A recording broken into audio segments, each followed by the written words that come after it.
शरणं गच्छामि धम्मं शरणं गच्छामि संघं शरणं गच्छामि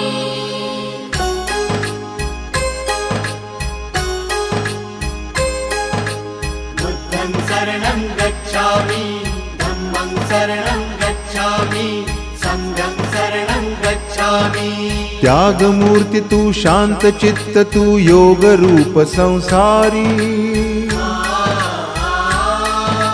दया प्रेम अन मानवतेचे प्रतीक तुझी ईश्वरी सिद्धमूर्ती सिद्धार्थ गौतम सकलांचा स्वामी